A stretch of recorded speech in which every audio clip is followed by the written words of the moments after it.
speculate here, and I'm going to get your opinion on this, that there have been some achievements and there have been massive setbacks in this world, in the sphere of human rights, Lebanon and the Middle East.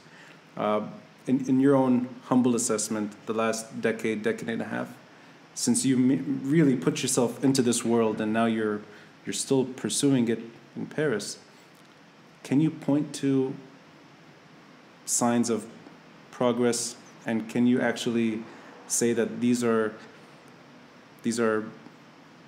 things that are happening, they're positive, and they're sort of shielded from the setbacks, that you can say, no, we've actually accomplished something, and it's there to stay, it will not be rolled back? Look, this is a very interesting question and a tough one, because I mean, history is never linear, and particularly not in the Middle East, and definitely not in the last decade. You know, it's more of a roller coaster ride with jumps forward, leaps backwards, and a lot of things in the middle.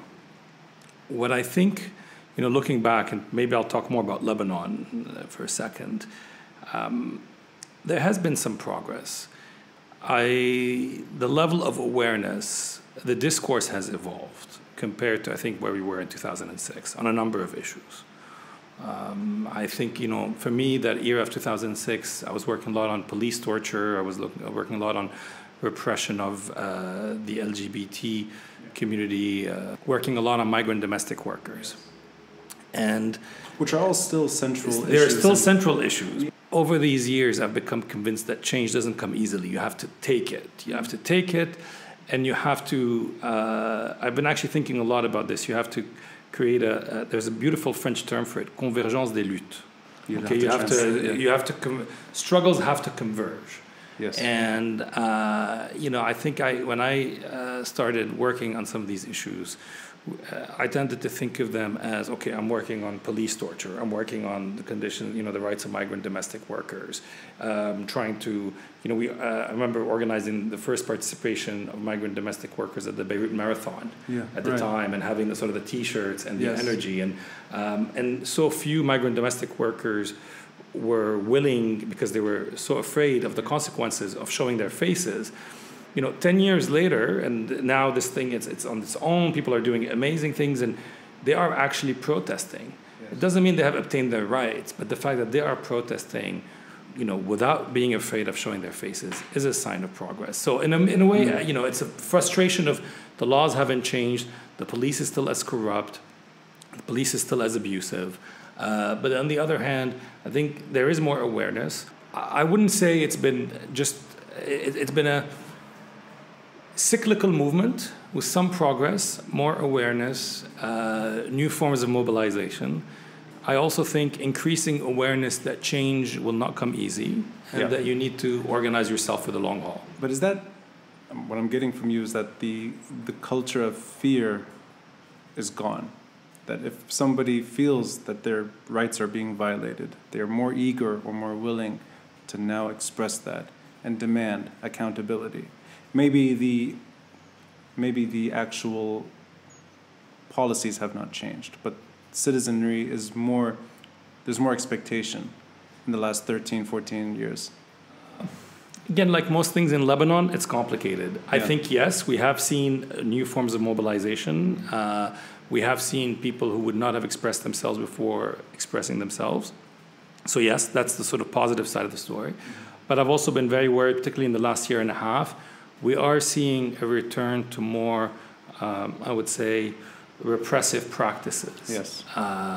They are rounding up, the security forces are rounding up activists, bloggers. It could be environmental activists, it could be political activists.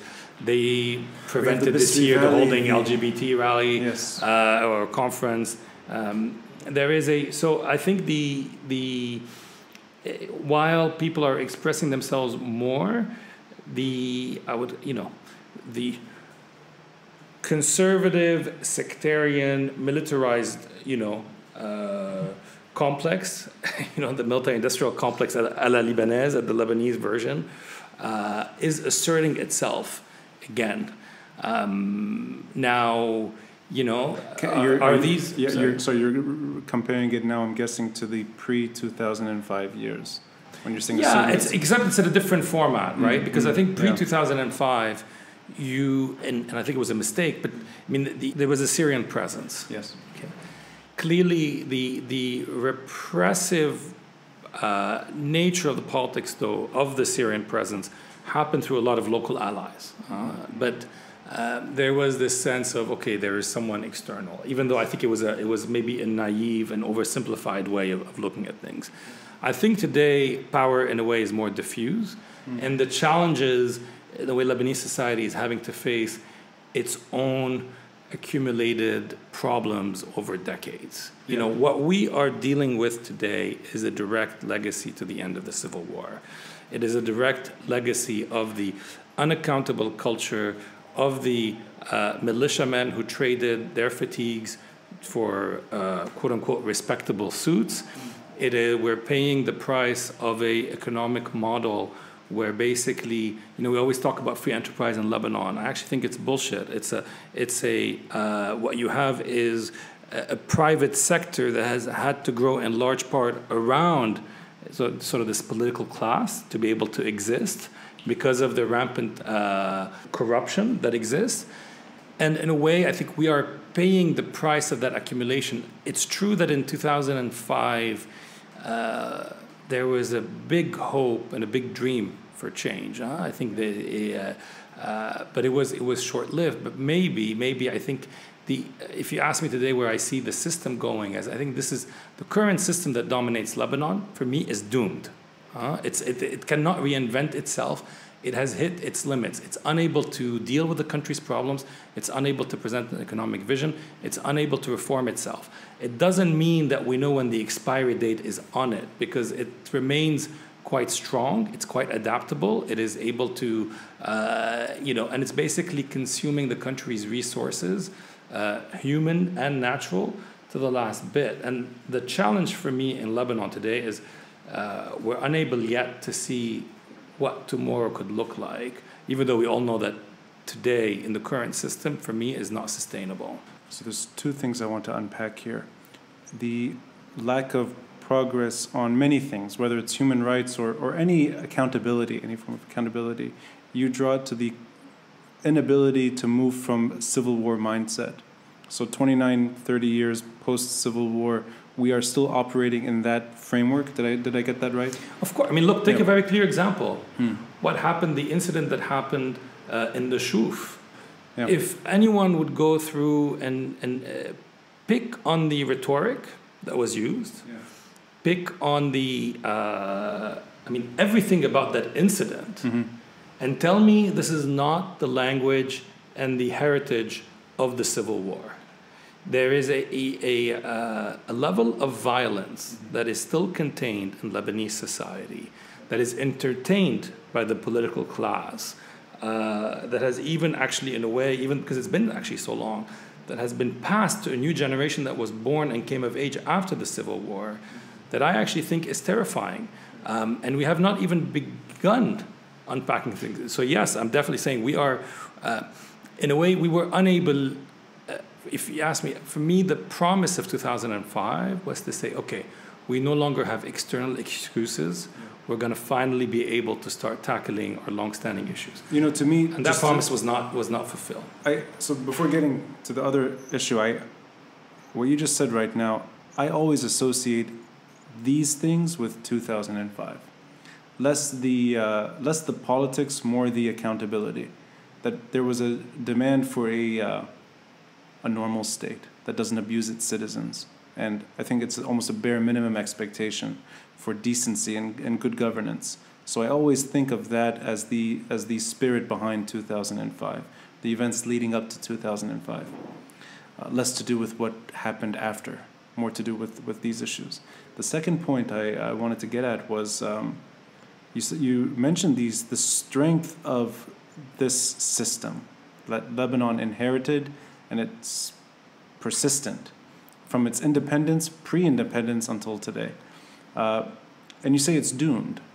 I mean, that's funny. It sounds quite hopeful, even though the wording is not optimistic, but why would you? What makes you certain it's doomed? Because it seems to survive not just 15 years of fighting. It survived 3 decades of indirect rule from Syria. It survived many other types of incursions. It survived Israeli invasions and so on. So why is this system doomed in your opinion? Yeah. So by the way, I also said I don't know the expiry date, but for me it's doomed. And by the way, I think of it as the system that came of age. This is really the sort of post-Taif equilibrium that we haven't managed to, which has adapted itself. It has adapted. It basically, it's. You're referring to post-Taif. No, not for me, even post-Taif is a different version of what existed before. Mm-hmm. But yes, it's a sectarian system, but in its current, I think we have to be also a bit precise. The sectarian system that exists in Lebanon after the civil war is different than the sectarian system from before the civil war. Even if in its codes, even if in its use of violence, even so, pre-75, I didn't exist at the time, but it was a sectarian system. I would have probably opposed it, but I think the problems were a bit different and the politics were a bit different at the time, and there was different space. I think what we are today, the system that I'm talking about today, is let's not kid ourselves. It's the system of the warlords. And every time you get close to the system, it is the language of the warlords that comes back to the surface. So it's preservation of the status quo with how the civil war ended. Exactly, and it's the preservation of everything in Lebanon today, from the economy, from the key decisions, are basically concentrated in the hands of 6 or 7 people. Okay, and they are all somehow a byproduct of the civil war, including the Hariri dynasty. So he was not a warlord, but he was a key figure and sort of a key figure of sort of the Ta'if and of the way the war ended. And he, if you go back to the archives of Hariri and his plans for reconstructing Beirut, even from the early 80s and so forth. What is interesting is when you look at today's parliament, when you look at today's, recognized politicians, there isn't a single figure that is not directly from the civil war, or that is not the son of, because unfortunately it's mostly sons of, not daughters of, or widow of someone from that era. And that system, and I have to recognize, one has to sort of recognize the system you're up against, has been incredibly adaptable. They have managed to, I actually use the word corrupt, and integrate a new generation of talented Lebanese through various forms. But why do I think it's doomed despite, they just won the last elections? Because I think frankly, they're doomed because they no longer have an economic formula to rule the country. Their system is based on nepotism and, in a way, extracting resources. Between the fact that regional sponsors have become bored with Lebanon and they have other regional priorities, so they cannot rely on big checks, be it Iran to Hezbollah or Saudi to Hariri, or I think the last thing that kept the system going was basically mostly Western aid in relation to the Syrian refugee crisis. And people don't talk about the numbers, but these were very important to the economy. But even those numbers have decreased, and we can see it now, the sort of economic crisis. And even now, what is actually shocking, the system, the system is about to collapse, and the ship is sailing with everyone on board, all of them. And even now, in their most dire moment, they're unable to sort of really kind of even save their skins. Forget about saving us all, save their skin. They're unable to do it. They're still trying to exploit every single thing. And for me, that inability, they can no longer imagine Lebanon's future. The problem is, there hasn't been yet an alternative, so that's the big thing going for them, and they can still play the fear politics. They can scare Lebanese of each other, and every time Lebanese demand things, they can scare them. So, I'm not optimistic in the short term, but I am convinced. I'm convinced that they are failing. It's just a question of how long will it take, and what I'm worried about is the price that the most vulnerable Lebanese are going to pay. Those who are unable to leave, because I think this is the for me the, you know, we're in a it's a critical moment for the country. I think people don't realize, because of this sort of myth of the phoenix always sort of coming back. But when you actually look at Lebanon objectively, you know, I'm worried that the building blocks, the basic social contract, isn't there anymore. I think it has to be replaced. So it's a ticking time bomb, in the sense that because the country is broke, and that is now understood. That used to just be a nightmare scenario. Now it's well understood that there's no money. That the financial strain on the country will force not just the political class, but average person to demand something else. Is that so? In other words, it'll take the country to really break itself to regain something down the road. I hope it doesn't have to break itself. Yeah. That's my big hope. Yeah. Because this country, even though it is not in its prime shape, it has survived. And when I say it survived, I mean the system that it inherited. It's not just, I think it's the people, it's the resiliency of the people. And I have a lot of, I'm always in awe of that. Yeah. I've become self-conscious of the sort of Lebanese self-promotion of their resiliency, because sometimes that resiliency has become an excuse for not changing structural things. Yes, so it's been a double-edged sword. Yeah. But there's no doubt, and the Lebanese are not, because this is the season when people like to talk about genes, and I don't buy that. There's nothing in the Lebanese genes that makes them more resilient. There are a lot of resilient communities throughout the world. Sure. It's something that the adaptability has also been an evolutionary, not a genetic, an evolutionary reaction to the constant crisis. Yes. And also the idea that we were taught at school about the if you don't have a job in Lebanon, you go work in the Gulf. And if there's no work in the Gulf, you go work in Africa. And if there's no work in Africa, you go somewhere else. And that is now accepted. This is something that the parents transmit to their children. These are the secrets of resiliency. And there's a lot to admire in that. Yeah. And I actually think, I don't imagine change. I no longer think that change in Lebanon is going to happen like, one armed, revolution and then something else happens. No, but I think no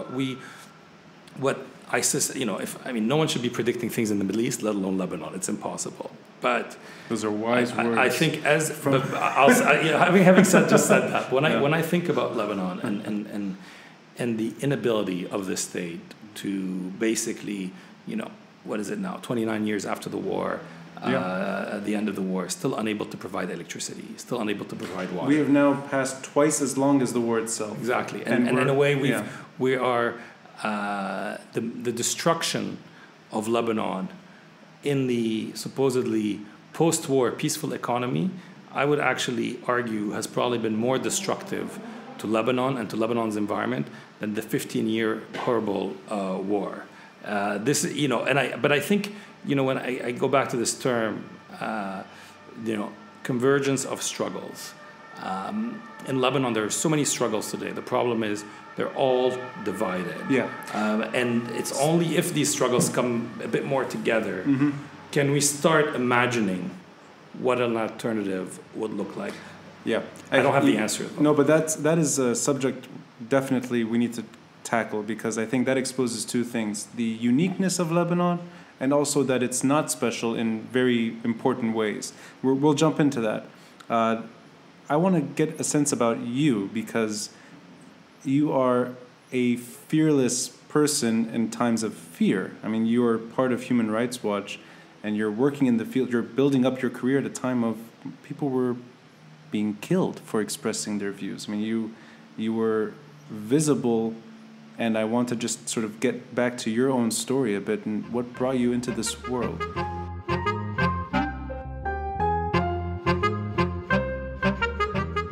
I come from a mixed marriage, Muslim-Christian marriage during the Civil War. Grew up in a country. I grew up in Lebanon during the war. You were in Beirut. Oh, yeah, I was born in '77. Lived throughout the war in Beirut, and then after the Israeli invasion, left to outside Beirut because it was quieter. Yeah. But very much have a. Which part of Beirut did you grow up in? Well, I grew up in Ras Beirut up until the Israeli invasion. I see. So Ras Beirut. Yeah. And I mean, I'm guessing your earliest memories are from. Hamra area, I mean, very much, I don't know if it's a true memory or whether it's a reconstituted memory based on family photos. There's photos of. You're not sure if they're exactly taking me to the playground at AUB when I was a very young kid. So but I'm part of that imagined community, that Ras Beirut imagined community at the beginning, and then moved to. I just want to interrupt you on one thing.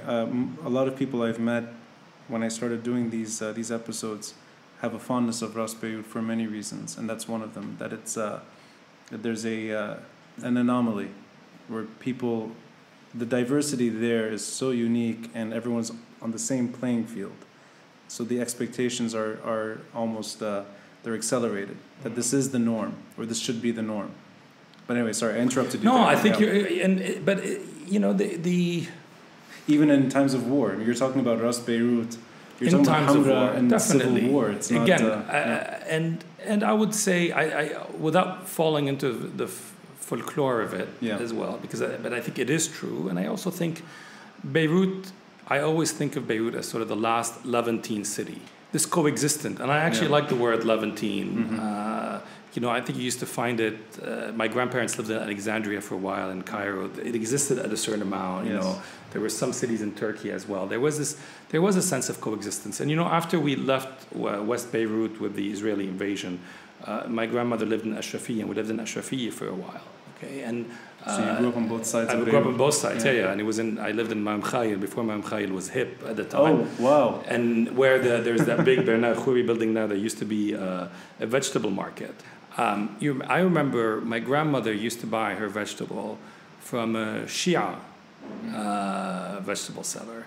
In Ma'am Khayl. In Ma'am Khayl. And this was the 80s. Yes. This was the time people were being killed al-Hawiyya on their identity papers. So I think that coexistence and that model made its way in different forms throughout the Civil War. Again, I always say, when and if we actually start rewriting the history of Lebanon during the Civil War, what I am interested in, and maybe what a new Lebanon can be built upon, are these memories of the Shia seller in Ashrafiyya in the middle of the war, of the unlikely friendships, of the mixed couples that continued to marry even throughout the war.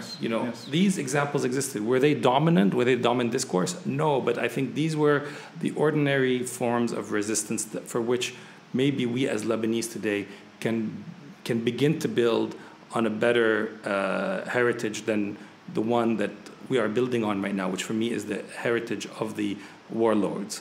But to go back, I think, it's, my parents were activists. So I grew up in that environment. Activists pre-Civil War or during the war? During, I think they, they were at the UN.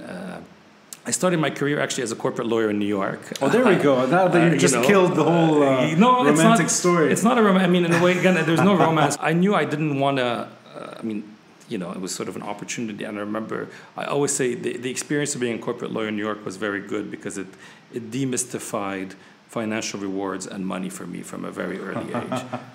It sort of gave me a vaccine against it. And interestingly, I actually loved my life in New York. But I had left my corporate job to join the UN for investigation on the oil for food in Iraq, and I was actually in Amman waiting for a flight to Baghdad in 2005 to conduct an investigation. It was actually a military flight I was taking. There was no commercial flights at the time. It was sort of at the peak of the forms of violence, and while I was waiting there, Habibi was assassinated. I actually remember exactly. And everyone was worried about the family because and friends, and everyone was okay. And then I went to Iraq for basically a month for work, and I was there my job actually had to interview for the UN kind of high-level Iraqi officials who were in key parts and whether they had corrupted the UN or not. And from there, I was sort of following from afar the beginnings of the protest movement. So just you were between Ras Beirut and then Ashrafiyya, Maram Khair, the civil war ends, and that's when you moved to New York? No, I moved first to Canada, not at the end of the Civil War, but when I finished my BAc, when I finished my so the Civil War years were there in your mind.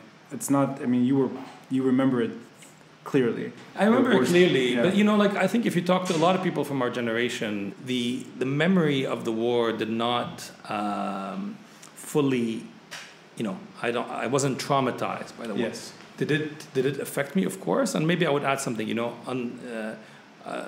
My father is Muslim, and then after '82, I was mostly living in Christian parts of Lebanon, and I was often the token, at least on the Hawiyya, a token Muslim in my class, because things had been divided. So, maybe this explains I've always had that feeling of being kind of, belonging, but also slightly outside the group, observing the group, because I don't fit. Yes. I don't fit clearly in the mold, and does this, maybe with the years, does this explain a bit my interest in certain issues?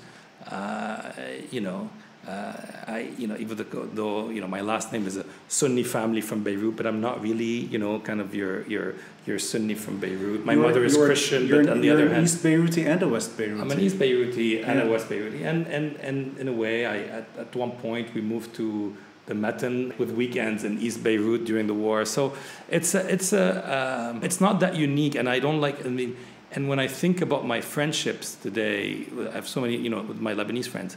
So many of us don't fit in one square. Actually, what I say, and it's actually very interesting. And there is maybe power in the numbers that we're made to feel that somehow, well, you're not exactly this, you're not exactly that. But I'm starting to think that large numbers, significant parts of Lebanese are of mixed identity, have mixed belongings, and this is what you mean by Levantine city. Yeah, that it's not necessarily a cross-religious product. Actually, that might be secondary.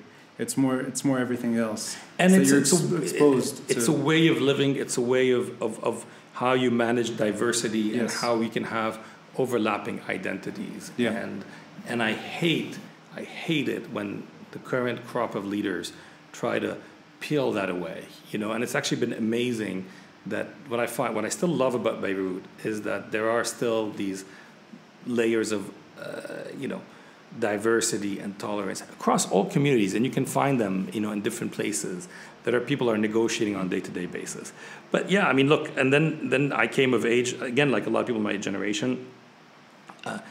I leave Iraq, it's still 2005, there are protests going on. I remember thinking, okay, I have a few days off, I want to go see what these protests, so I fly to Beirut, I attend to the protests. Oh, so you managed to come back before... So I didn't move it, my apartment was still in New York, but I had,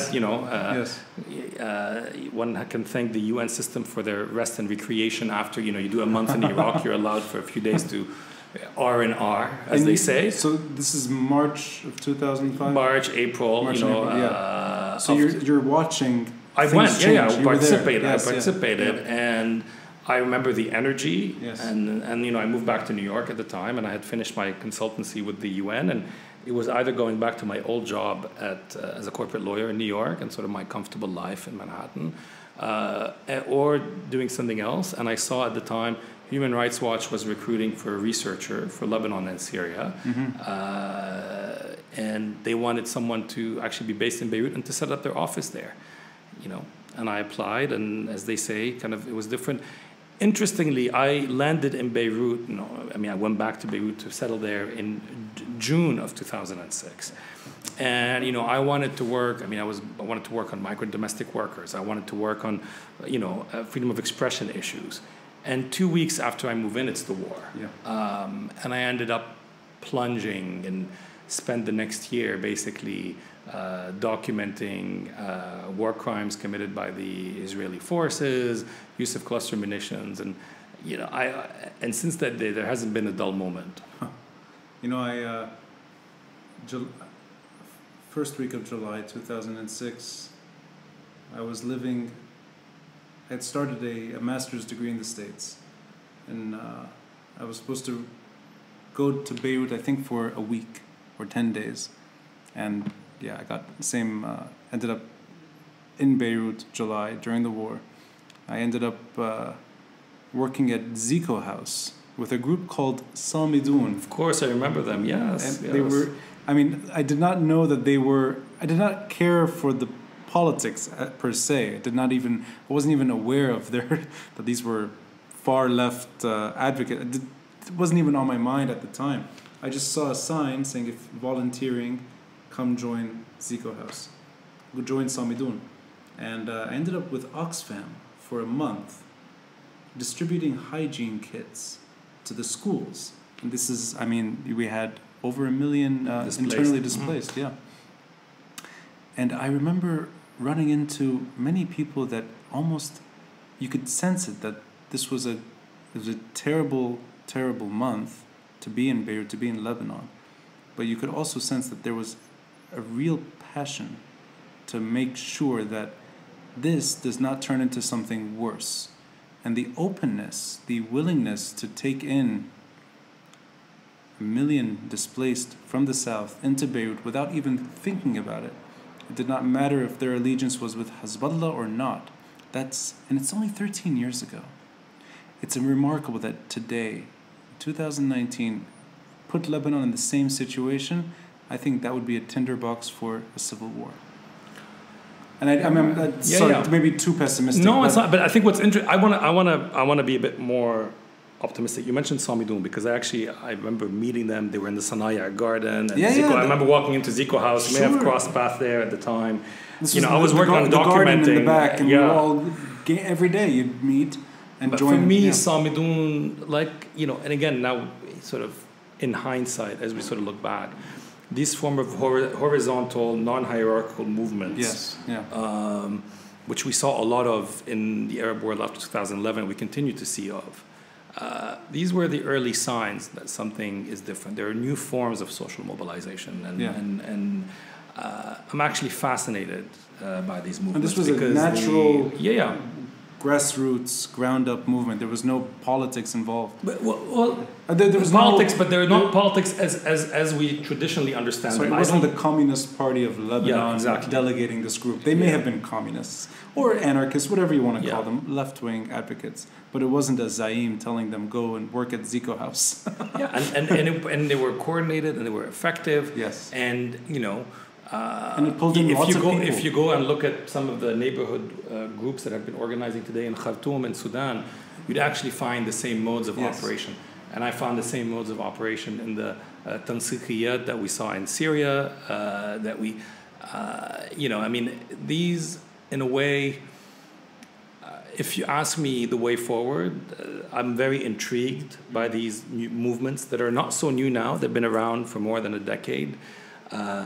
They obviously are, have in some ways achieved success, but have also been difficult to carry forward because they don't, they're very good at organizing when there's crisis. They're not as good at organizing when there are elections. They're not as good at organizing and competing against, inherent. And actually, one of the things with my new job now at the Arab Reform Initiative is what we're trying to do is to better understand these movements, better try to understand what is working, what is not working, and without sort of imposing or changing them, but just sort of say, okay, are there lessons to be learned here? What works, what doesn't work? Do you see the last decade throughout the region, not Lebanon per se, as Lebanon being the springboard? I don't know if Lebanon. No, I don't like Lebanon. Lebanon is definitely part of the wave. So I wouldn't necessarily Lebanon is the springboard, but Lebanon had, I think, what we saw in Lebanon in 2005 had in it a lot of the elements that we saw in other places afterwards. Now, was Lebanon the springboard, in the sense that I don't know, because I have never heard an Egyptian activist tell me, reference Lebanon. I learned this from watching what people were doing in Lebanon. But I think so I wouldn't necessarily say it. I don't see the causation link as much as say there are things that are happening. I mean, and look, it's partly the shared demographics. Most Arab countries are very young countries, Yes, you know. yes. The frustration with the lack of public services, the frustration of the political system. But what I see now, and more clearly as well, is that Lebanon is not sui generis. Lebanon is not so exceptional. It has its uniqueness, like a lot of other countries have their own particularities. But when you look at some of the dynamics that exist in Lebanon, that existed in Lebanon in 2005, that you see in the mobilization movement in 2006 with a group like Samidoun, I see echoes of what I'm seeing in other parts of the Arab world. But I actually think the events of 2006 in the middle of the war are as important as the protests of 2005, because that is genuine coexistence right there. You can take a huge part of Lebanon, push it into Beirut, and I don't think for a moment anyone considered an alternative. There was no conversation of these people cannot come in. We are not going to let them stay. So it's almost like that rhetoric was not there. And I'm just going to bring it up again that that's what I mean by retrograde. That you can't. It's hard for me to imagine a similar situation today. And this is speculation. Yeah. But do you get the feeling that that level of whatever it is, this sort of bond that we're in this together, do you think it's there right now in 2019? Look, it's hard. It's hard. The honest answer is it's, on the surface, the country seems more divided. On the other hand, you never know how people will react if there's a major external threat, like another major Israeli bombing campaign. You just don't know. Because you don't need to look back. I mean, we're talking about 2006. In 2008, we had a mini civil war. That's true. Yeah. And I was on the streets documenting. I actually, got held up by gunmen for a few hours. Were you in the Shuf? In the Shuf. In the Shuf, I got held up by gunmen when I was investigating the death of some people. We again got very close to a civil war, and the codes of the civil war, the language of the civil war. I'm even gonna tell you a story that actually was funny. The gunman that stopped me, and I was at the time in the car I had with me the New York Times journalist, Bobby Worth. They were still wearing their fatigues from the Civil War, except they had gained around 15 kilos since then. So the T-shirt wasn't fitting. It was scary and farcical at the same time. They it was brought back their Civil War. Yeah, they dressed up and they were, and you could see the T-shirt, was covering half the midriff sort of thing. It was hard to feel, it was. But all of this to say, I mean, this is part of the current schizophrenic order in Lebanon, which is, on the one hand, you have this, in a way, the Civil War has never fully ended, in the sense we haven't fully turned the page, we haven't written the history. The clearest open wound is obviously the issue of the disappeared from the Civil War, but not just. This is a country where there isn't a single memorial really for the Civil War. What kind of country, there isn't a single memorial for the victims of the Civil War. There's only been I wouldn't even say a reconciliation, there was a deal, there was a transactional deal that was cut between the militia elites with a big fat Saudi check and reconstruction money, So this is on the one hand. You're talking about Ta'if. I'm talking about Ta'if, exactly, and I'm talking about the sort of post-war deal. It's a transactional business model. And in parallel... And maybe it's worth even saying it that if you commit a crime after the Civil War ended, you're then responsible for all the crimes you committed. That's what you're referring to. Yeah, but look, I actually go even more. For me, as it became clear... Even the Lebanon, there was an amnesty that was signed after the, as part of the end of the Civil War, with actually a bunch of exceptions. Now, usually, and I'm very much against this culture of impunity. I'm definitely hope to see the day where this amnesty is removed, just to be very clear. But the logic of amnesties is usually you're supposed to say, okay, what happened before, because we can't prosecute everyone, but looking forward, we're supposed to go back to rule of law. Okay.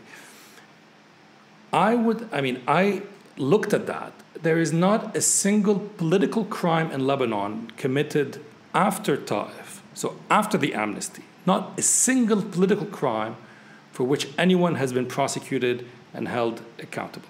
Not a single political assassination. Nothing. So actually, in a way, the amnesty is ongoing. They have given themselves an amnesty to life. I remember in 2008, we're jumping a bit in time, but I remember in 2008, just people maybe don't remember, in May 2008, fighting erupted. It was short, but actually civilians were killed.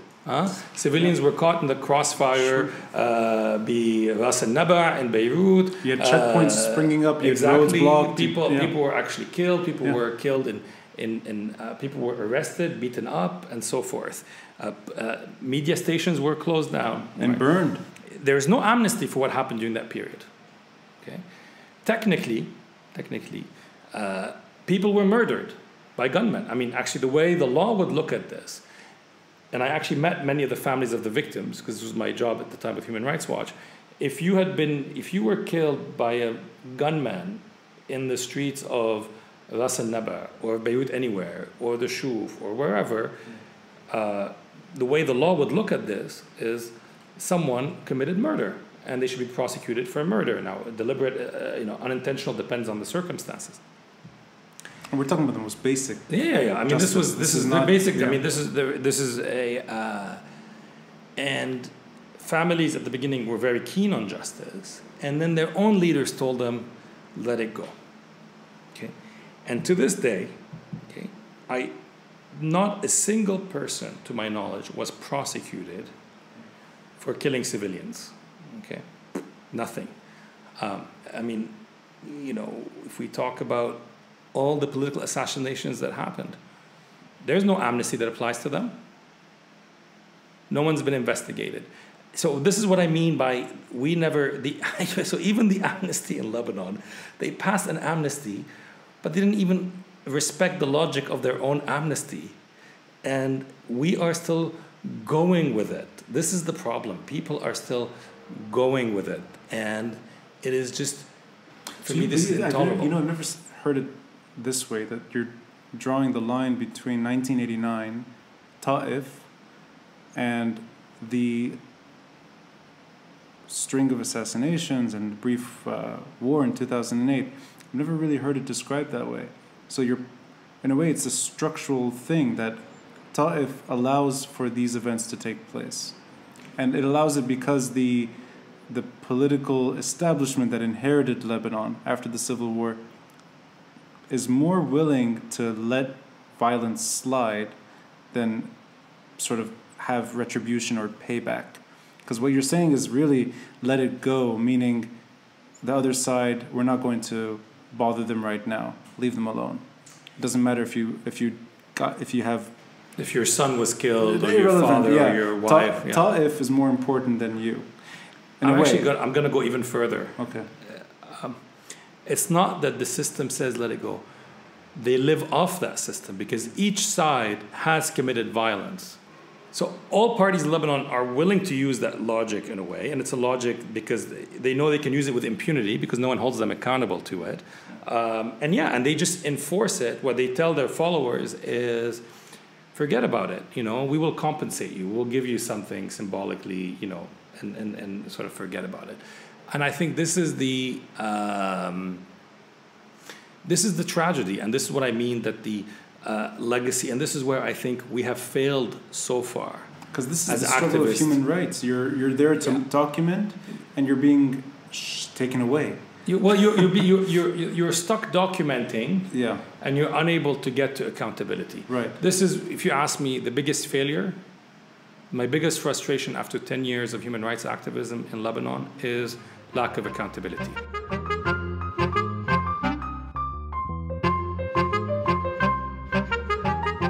Those 10 years that I spent heading the Human Rights Watch office in Lebanon was sort of peering into the abyss. You remove a layer and you discover there's another layer. And you remove a layer like peeling an onion, and there's another layer and there's another layer. And you discover that the closer you get to asking for accountability, there are always excuses.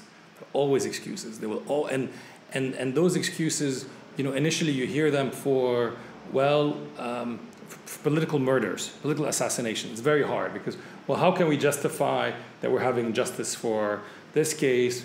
Meanwhile, there hasn't been justice for pick your political leader killed in the civil war. And then suddenly you ask, okay, what about justice for these people who were tortured? Well, how can we hold this police officer accountable because we haven't held a bigger fish accountable, so we cannot do this, and so forth and so forth. And I actually think the biggest weakness and the biggest challenge in Lebanon is this question of accountability. And frankly, the problem is, I think we are not, even as a society, I think this is where there's still reluctance to fully demand accountability, because accountability is a very powerful tool. Once you really pursue it, if you really go after it, it means the whole edifice will have to fall down. Because frankly, we are ruled by a bunch of war criminals, objective war criminals. I mean, if there was actually a court one day, more than half those in power today in Lebanon have actually committed war crimes or have ordered them. So, it's like, and I think somewhere in the subconscious of people, they know that, so they don't want to go there. But can I ask you then, in that case, the few that are not, and they're available, and their names are familiar, they may be close to war criminals, they may have allegiance to, but they are themselves not a product of the civil war per se. Do you find any support coming from them, whether directly or indirectly? No. So even those they'd be friendlier to something like this, which is accountability, even they are shackled. Well, because I have not found them to be friendly for accountability, because I'm not talking about, for me, because it took me a while to figure that out, but I think of impunity in Lebanon and the lack of accountability is a bit like a cancer that has metastasized in all the institutions. Okay, so people are unable to even imagine accountability. They're unable to fire a police officer who tortures people, even if actually. I've had that told to me, by high-ranking members of the ISF. Yes, we agree, this police officer is corrupt and he has tortured people. They cannot touch that person because they're not accountable. That person is not accountable to their superior. They're accountable to the Zaim, the sectarian Zaim, who got them appointed. And in the few cases where we saw someone being removed, and it doesn't have to be for human rights, for corruption, then the system, quote unquote, the Zaim who that person belongs to, then they will punish another person in the public administration who, as sort of tit for tat.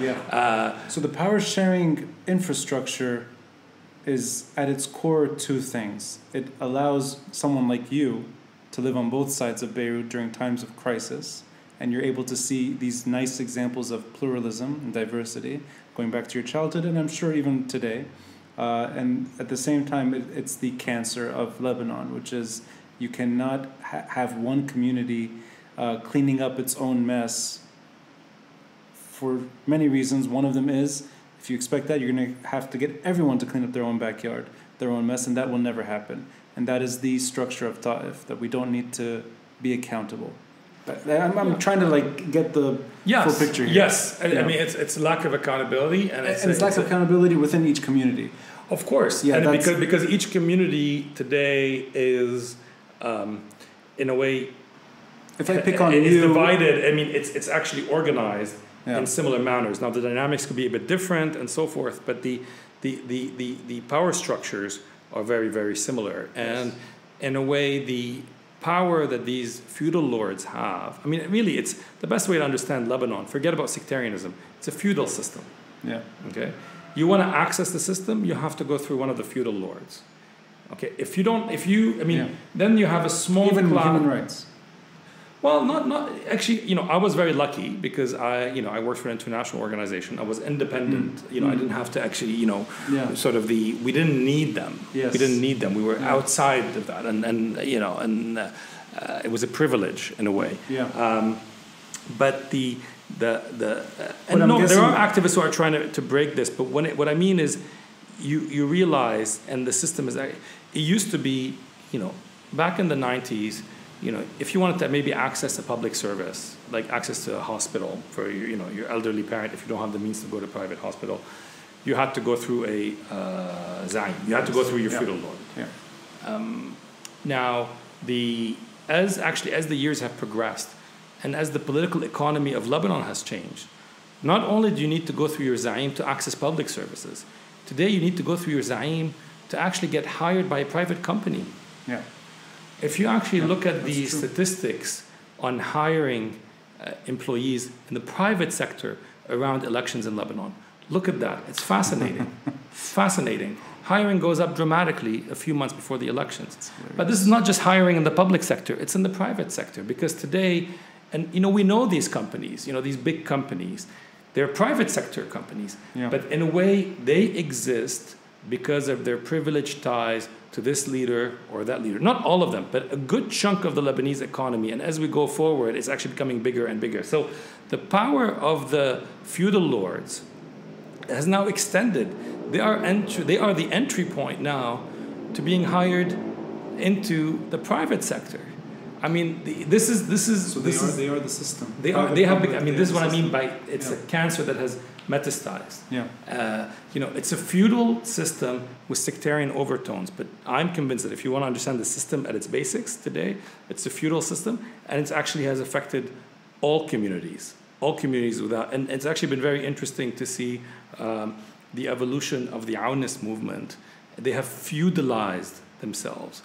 And it's interesting because it was the movement that was mostly in the diaspora, and so when it hadn't been, it was a lot of it was in France and other places, and then actually just from a political scientist, not a human rights activist, from a political scientist approach, look at the metamorphosis of the Awnist movement in such a short amount of time, and how it has feudalized itself, both in terms of the key positions are now being held by the family, but also how basically it has just become a new form of a Christian feudal lordship, even though socioeconomically it had the basis to be something else. So this is for me again for me it's another example of the cancer that is eating.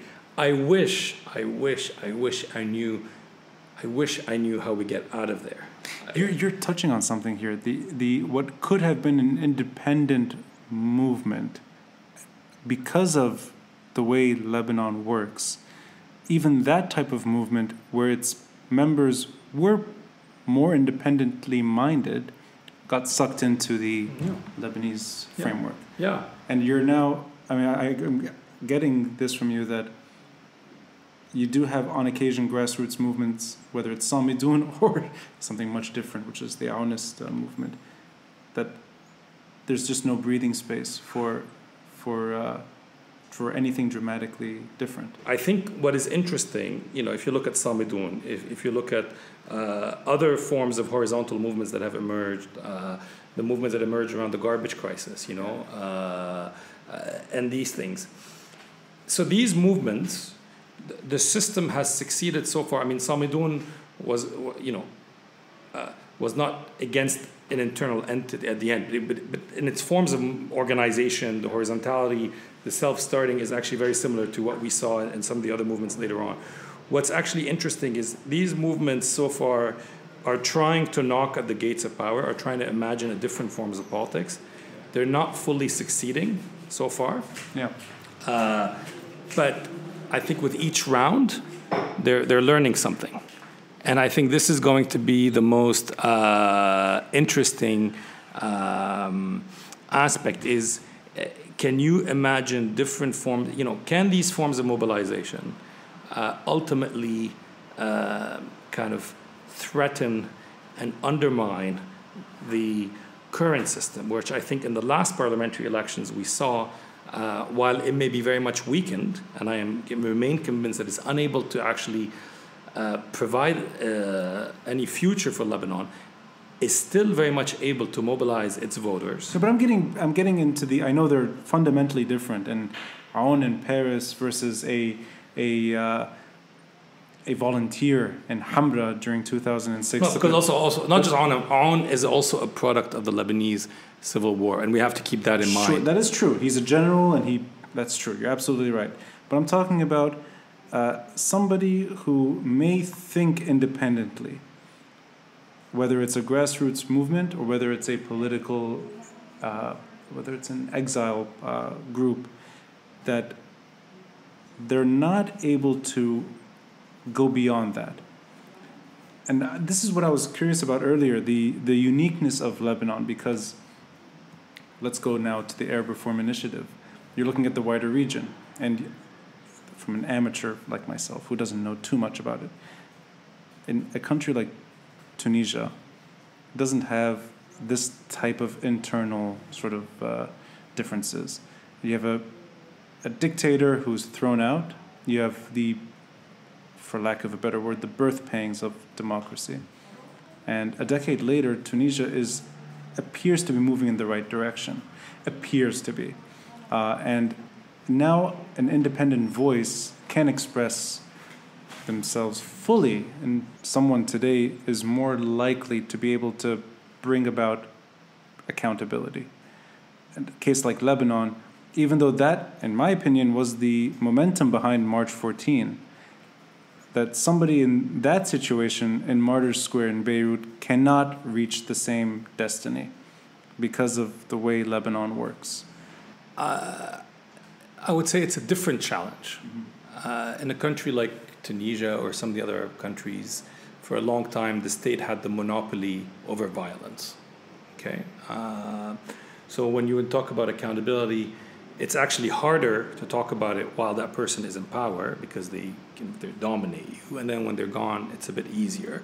But it's not that easy. One should not underestimate the efforts that are going into it. It's true that in Lebanon, and again, I think these are things that we're going to have to unpack as part of our post-war efforts. Yeah. There is I think two equations that were set up in the kind of post-war. لا غالب ولا مغلوب. No one was vanquished and no one won. Sort of, and this other idea that somehow we were all killers and we were all victims. Okay, there's this sort of sense of it was messy and so forth. And yeah, the Lebanese civil war was messy, but no, we were not all killers. In each community, you had killers and you had victims. Yeah. Okay. And and I think we have to remember that. And this is what I mean when we write, and when we say, well, look, you're all killer, I don't want to become naive or just have my human rights hat on, but I think it's a very important distinction to draw, because as long as we're in this logic of, well, look, it was all the same, everyone did nasty things, it's true that actually it's impossible to hold anyone accountable in such a situation. But you know what? There were some people who volunteered for the Red Cross when we were youngsters, and there were some people who were snipers killing, mothers and children at crosspoints. That's well said. And I am not, I want to remember those who joined the Red Cross. I want to remember those people who showed forms of resistance day to day and resisted the the militiaization of Lebanon, At the same time, I also want to hold to account. And holding to account doesn't mean you put everyone in prison. Okay, it doesn't mean you can have different forms of holding to account with the years. And we have to hear the victim that you think of. Is there a template that you? There isn't. I mean, of course, there are plenty of precedents, and you can either. Of course, everyone talks about the South African experience of transition and reconciliation there. Yeah, I've spent some time traveling and studying the South American experience of Argentina, Chile, and Uruguay. Yes. And again, it can take different forms about who you remember. Why do we today, when in Lebanon, for instance, who do we glamorize from the civil war? The militiamen, the Zu'ama. Even the last interaction. Oh, Bashir Jmayil was a strong man, or this guy was a strong man, or this man was a strong man. Okay, what about glamorizing these courageous women who, used to go pick up their kids at crosspoints, or who used to queue? Those are you are the values that you carry as a society are manifested by the way who you idolize and who you remember. In Argentina, they remember the mothers and the grandmothers of the disappeared. Okay? In France, they remember les résistants, those who resisted the Nazis. Okay? You have to remember they are renaming more and more streets in this city after women who were key figures. Okay? This is the process we need in Lebanon. And I think this is the process that would lead us to accountability. I would say, looking back, maybe I worked on accountability thinking, you document the issue, you push it through the judiciary, and you get there, And this is what we tried to do in 2008. Yeah. I went to see prosecutors. These were crimes that just happened. These were not crimes that happened during the Civil War. People who were killed. There were actually camera footage in some cases. In Halba, where a bunch of gunmen entered and finished a member of the Hizb al-Qawmi, SSNP, in the hospital bed, was all captured on a video camera of the hospital. Okay? The military, I know for a fact, had a copy of that video. The murderer the murder has been filmed.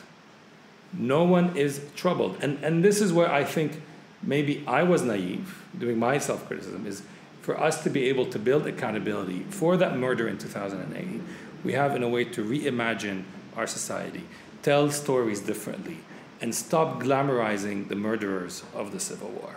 This will take time. This is not easy. I'm not sure, and it's very hard to do it as you have constantly new conflicts and new layers and new tensions coming up. I'm conscious that this is a very, very hard bit, but I think we can start by starting to remember our history a bit differently, looking at traditions instead of, I think one of the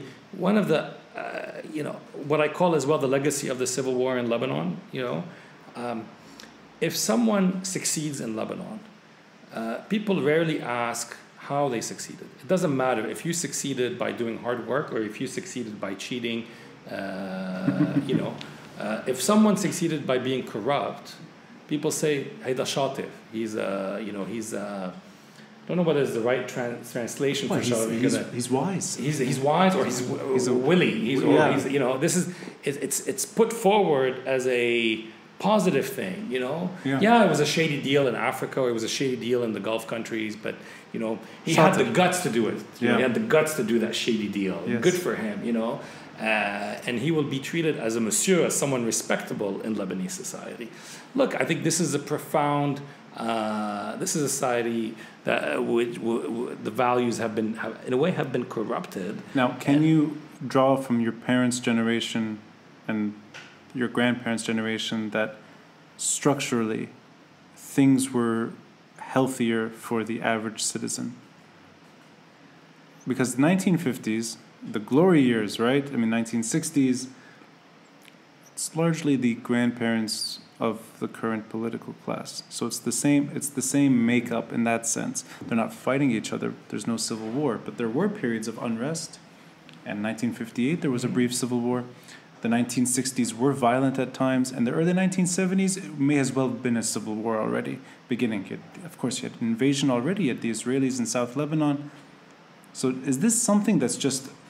there's never been a time in Lebanon's history that was reaching what you're describing? Because it doesn't sound like it's an issue of time.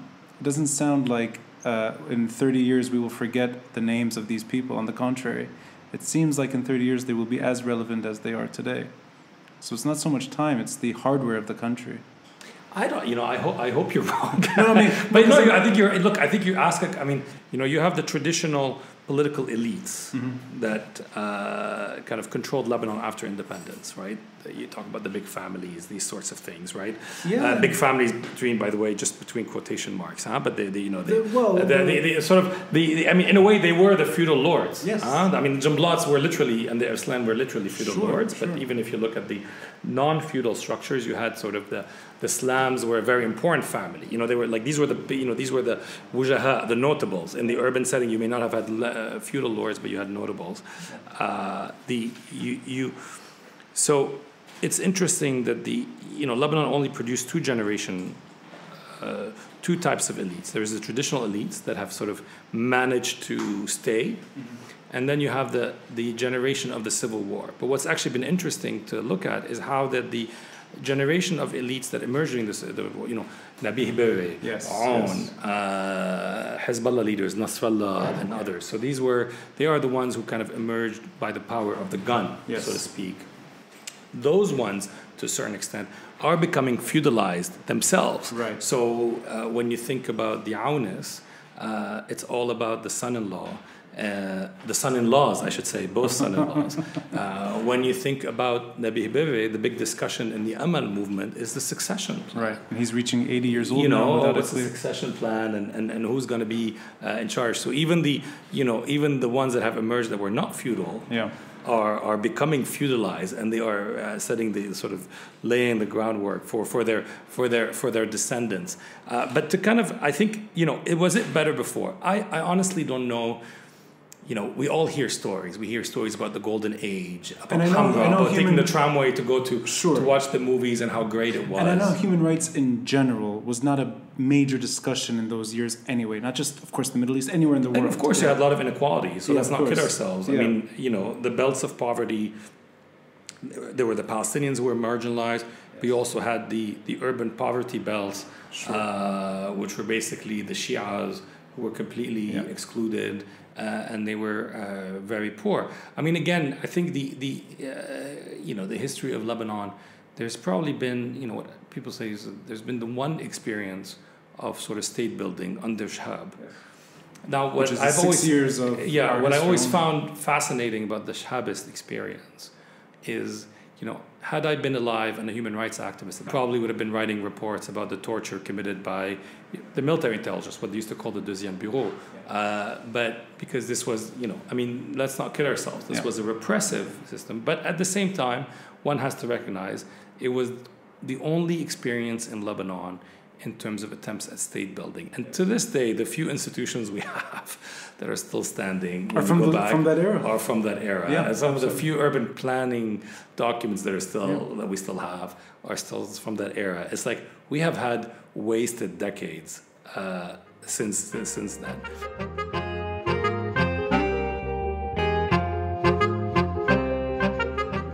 Where does change start coming from in a place like Lebanon? And, when you ask people, and it's actually very interesting, they always tell you, well, and this, I used to teach a course in university in Lebanon, at SG, and it was a class about advocacy and human rights. So you'd expect the student, I always ask them at the end, so what do you see? And, we need a military man to get the country in shape. And I was like, okay, I have failed in this. And every year I'd get the same answer. And I think it was this sort of romantic. And I'm like, you know what? Actually, the presidents of Lebanon, after the end of the Civil War, with the exception of Houry, have all been military men. That's true. Okay? We've had 3 military men as leaders. You could argue Lebanon has never been as badly governed, and they each came, they each came with this sort of talk about the reform, and I'm like, so I'm not buying it. Change is in Lebanon. The only alternative is, can these interesting grassroots movements, can there be an interest? And I don't know. I mean, the current formula also has its weaknesses, but can these grassroots movements, these attempts, add up to something more than the sum of their parts? You're talking about a connected link, right? Connected link, connectivity, and you see people you might be starting to. We're seeing people mobilize in areas around the garbage issue. Other people are mobilizing around environmental issue. Mm-hmm. Some people are mobilizing against the economic reforms that are being. Some people are mobilizing to protect the coastal stuff, the coastal access to the coast, public property on the beach. And it's kind of chaotic, and you're like, okay, this is not going to be able to. But can one dream for a second that maybe, if these struggles find a way to federate themselves, and maybe build forms of institutions that we have not thought about yet, mm-hmm. could they add up to something more? And in this sort of languid, hot Paris summer, I find myself dreaming of that, because I find myself like 5,000 votes. Is what Nadim Houry, not to pick on Nadim Houry. No, it's not about him. 5,000 or 6,000 votes. This is it. Could we not imagine more than if there is a really representational and progressive electoral law, could we not find 5,000 people in Lebanon who care about the environment, who care about access to the public beaches, who care about the disappeared, who care about the way public debt is being misgoverned, who care about housing, that they can somehow provide an alternative? When I find myself dreaming, I actually find maybe the answer is there, and I don't know what it would look like exactly, okay? But what I do know is Lebanon's reforms are not going to come through a autocratic person. It's not going to happen. It has failed every time, and I can't believe people still think about that as the alternative.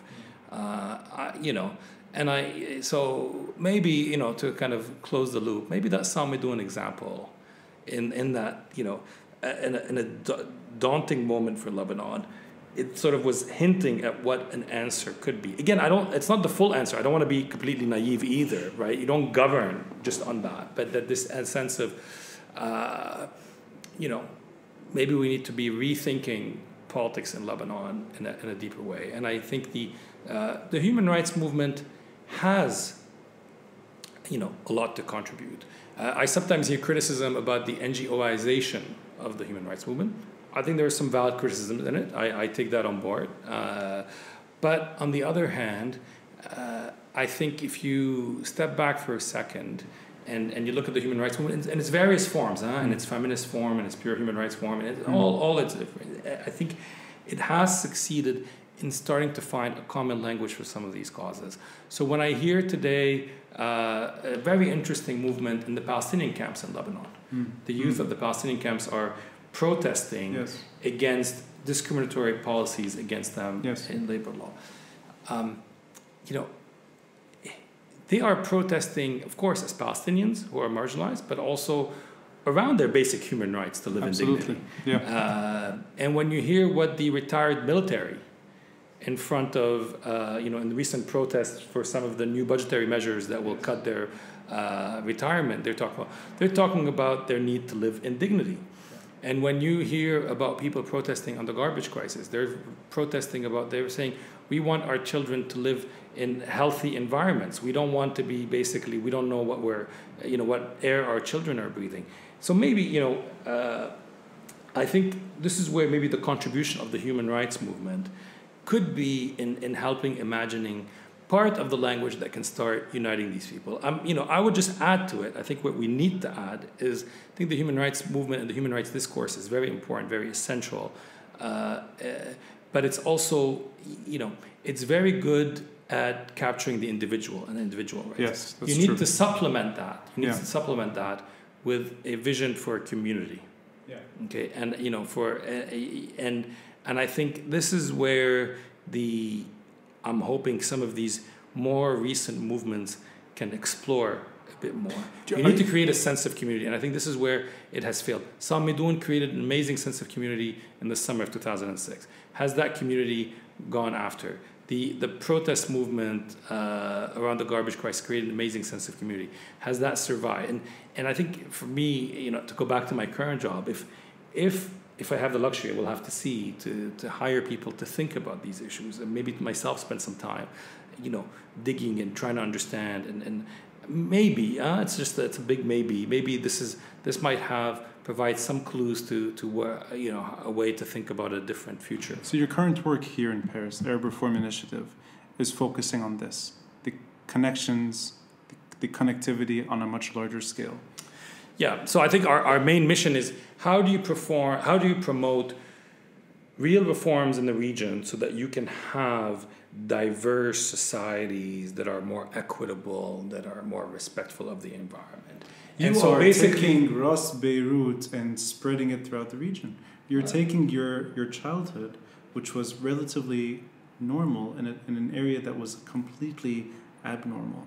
Your childhood, the sense of dignity that you had as a child and then an adolescent in East Beirut, you're an individual connection within Beirut.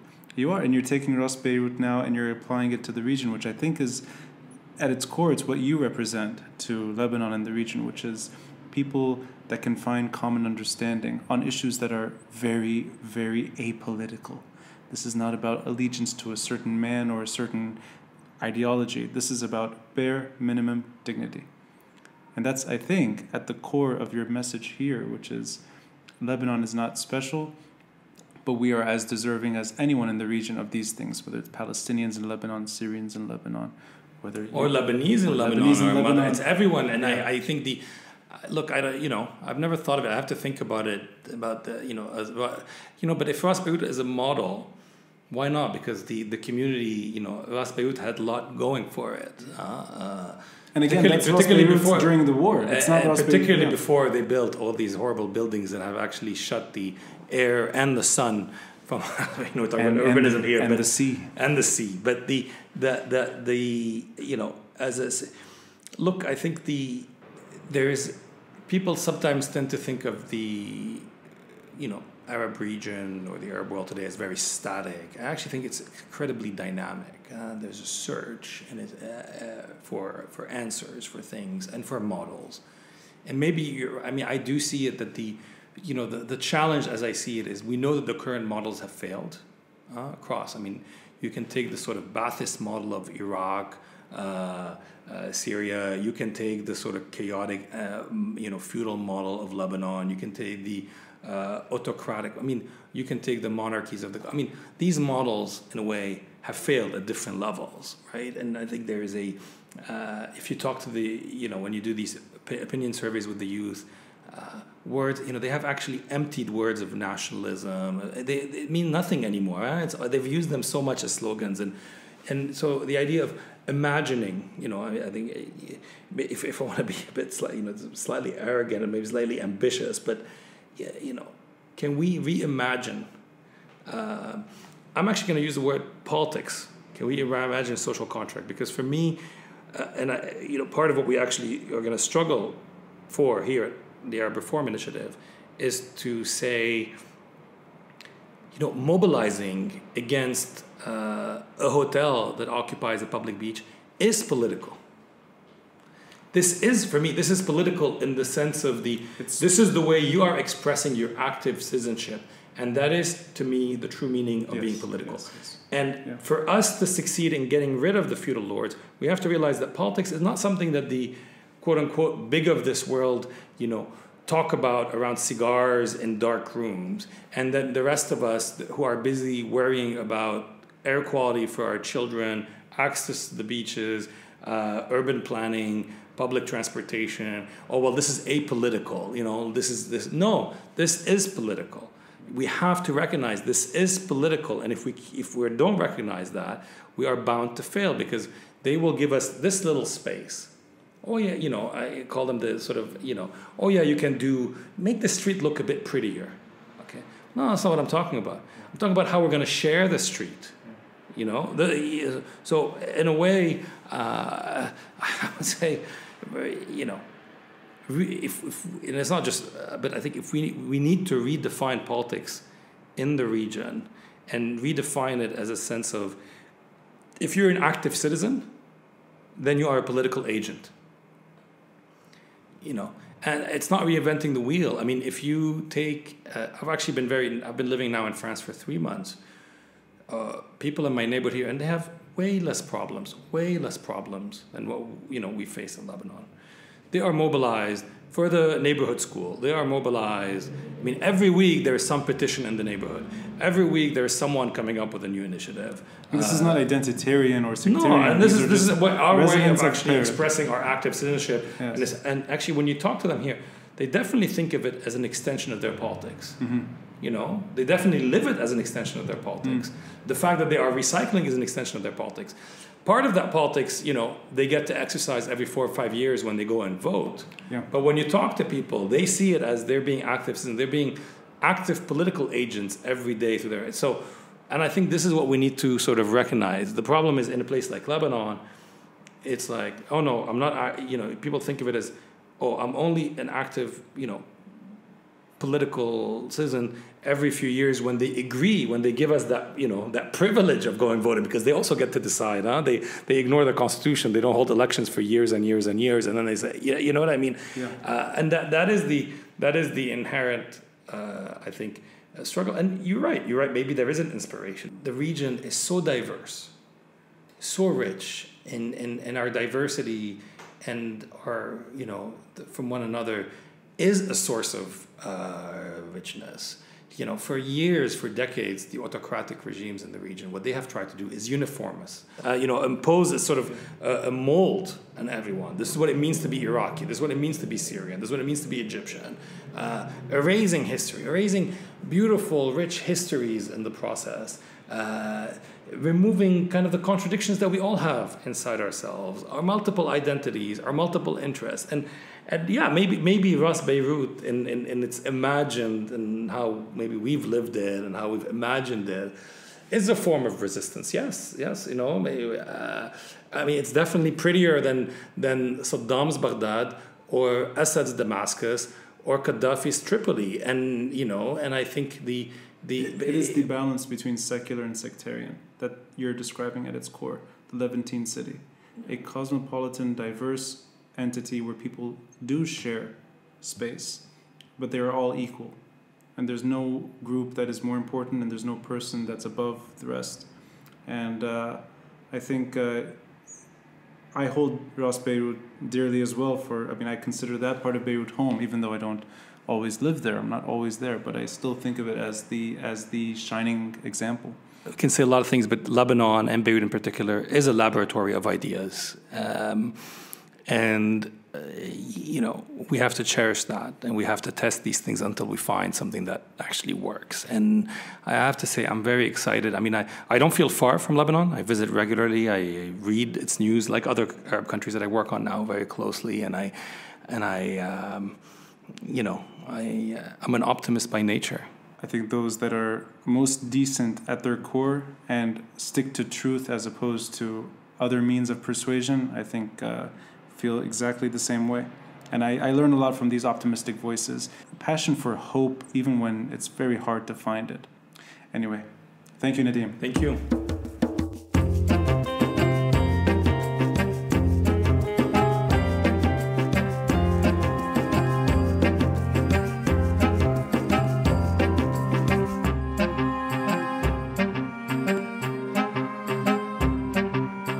Nadim's work is far from over, and he's currently in Paris running Arab Reform Initiative, taking what he learned from running Human Rights Watch for over a decade in Lebanon, and now applying it to the wider region. And the conversation often reflects on 2005, and the protests and the aftermath of the March 14 revolution. And 2005 cannot be discussed fully without referring to one key individual, and that's Samir Asir. And next week we remain in Paris, and we'll be speaking with Ziad Majid, a political ally and dear friend of Samir's. Ziad was active in the democratic left movement, and he's currently professor at the American University of Paris, and writing eloquently about the human suffering in Syria and the power plays that keep the Assad regime intact and relevant. Samir Asir firmly believed that Lebanon's political story is tied to Syria's. Any attempt at reform in Lebanon and a form of governance that respects its citizens with accountability and bare minimum dignity requires a Syria without the Assad regime. And this week we focused on the human rights issue within Lebanon.